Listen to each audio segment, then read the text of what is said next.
Olivia did a really good job of showing you how to set up your Google Slides so that it resembles more of an app layout.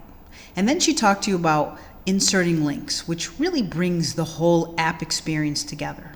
Now I'm going to talk to you about the final piece, and probably just as important, and that is how to take the address of your Google slide and change it so that it forces any browser that opens the address to preview it versus put it into a Google slide mode. The way we do that is make sure you're on the home slide of your app and then select the URL bar so that you get the address to that home slide. Then I have the students copy it. I'll use Command C, and I have them bring it into a blank Google Doc. This way here we can work on the address and we can come back to this document if we have any problems. So we'll paste our address in it.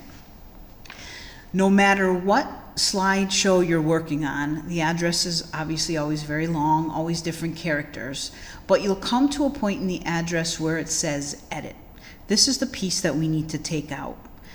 I tell the students to put their cursor at the end of the address, and then one character at a time, I have them delete everything that's to the right of edit.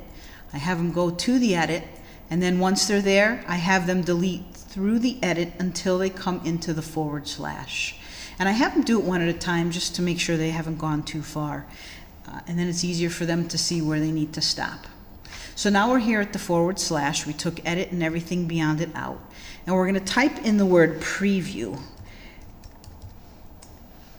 And then we enter, and if they've done it right, I tell them that it looks like a web address. I tell them that this is hacking the link because they think it's really cool and they think they're doing something techie and they can't wait to do this. So now we have our new address, and I have them try it before we do anything else. So we copy it, and then we go to a new tab. And I tell them this is where the magic happens. We paste it and we test it, and it will look like an app if you're on an iPad or a mobile device. And I have them test a few things just to make sure it goes where they're supposed to go. Now I'll go back into our document, and we talk about how the URL works, but if we had to share this, it gets a little bit cumbersome. And then we talk about URL shorteners. I usually use Bitly with them. I use Bitly to take that long address and to shorten it. Unfortunately, we've been having problems with Bitly just on our web and on our wireless in our classroom. I got this, whoa, you've exceeded your limit, but usually it just says, we're sorry, there's no connection. You might have luck with Bitly. I really like Bitly, but if you don't, I also use tinyURL. The problem with tinyURL is you get these weird ads that they're not inappropriate, but they just don't look that great. But anyways, you can try tinyURL, you can try Bitly. Google's is no longer working, and I know they're supposed to be doing away with that, and there's a ton of other URLs. I usually just use one of these two because that's what I've used before. So I'm going to shorten the link. We'll paste it here, and we got our little tiny. So I copy it to the clipboard, and I have the students go back, and I have them also paste that. So now we have two addresses. We have the original and we have the shortened one. I have them try the shortened one just to make sure that it works.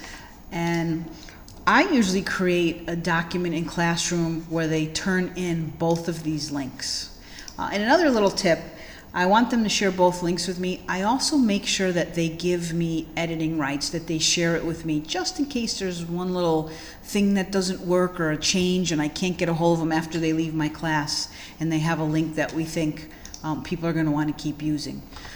So there you have it. That's how you hack the address. And then you can put it up on Classroom, you can email it out, you can send this out to whoever would like to have your app. When they open that, it will force their phone to treat it as if it was an app. So it would look just like this minus the black on the sides. And hopefully it'll work for you. Hopefully you guys enjoy it. There's so many things that you can do with this. I put some links to what the students have done in the past, and I found every quarter with these guys, I'm surprised with what they come up with. So hopefully you'll try it, and hopefully you have a good time. Thank you.